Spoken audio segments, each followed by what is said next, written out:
Salut les Mugiwara, j'espère que vous allez bien. Aujourd'hui nous vous avons préparé un tout nouveau concept. Ce concept s'intitule Dead or Alive. Dead or Alive, c'est la présentation précise et rapide de l'histoire d'un personnage d'anime. Sur ce, je vous laisse avec la vidéo sur ce Dead or Alive de Kobe dans One Piece.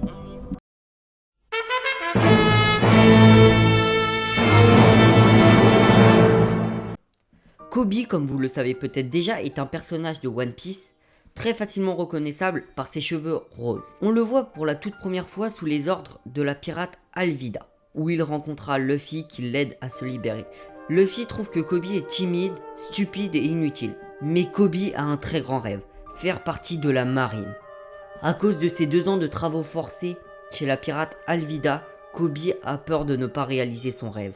Or, avec l'optimisme de Luffy qui veut devenir roi des pirates, cela rend le rêve à Kobe. Ils partirent tous les deux sur l'île de Shellstown où la marine détient Zoro.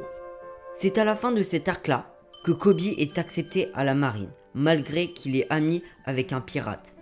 À Shellstown, il avait rencontré quelqu'un qui s'appelait Hermep. Ce Hermep était le fils du lieutenant Morgan, qui avait semé la terreur à Shellstown. Après avoir été pris par la marine, Luffy et Kobe séparèrent leurs chemins. Kobe était voué à des tâches ménagères, souvent dans la marine, avec Hermep. Le destin de Kobe et Hermep changea au moment où le vice-amiral Garp les prôna sur son navire. Tous les soirs, Kobe et Hermep s'entraînèrent en se combattant tous les deux pour devenir encore plus forts. Ils faisaient un entraînement physique d'acharnement, ils s'acharnaient pour s'entraîner pour devenir plus forts et pour monter en grade dans la marine.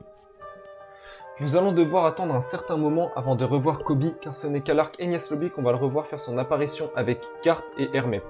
C'est d'ailleurs à ce moment précis que Luffy va apprendre que Monkey D. Dragon est son père. L'apparition de Kobe fut brève, mais on le reverra un peu plus tard dans le manga à l'arc Marineford.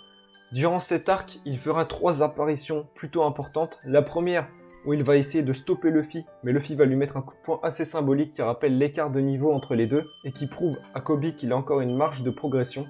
La deuxième, où on le voit, les mains pleines de larmes, il a les mains sur son visage, il est par terre, il n'en peut plus, et il dit qu'il entend les voix de tous ses camarades qui meurent autour de lui, et c'est à ce moment-là qu'il va développer son Haki de l'observation. On le verra faire une 3e apparition, quand il va s'interposer devant Akainu pour stopper la guerre.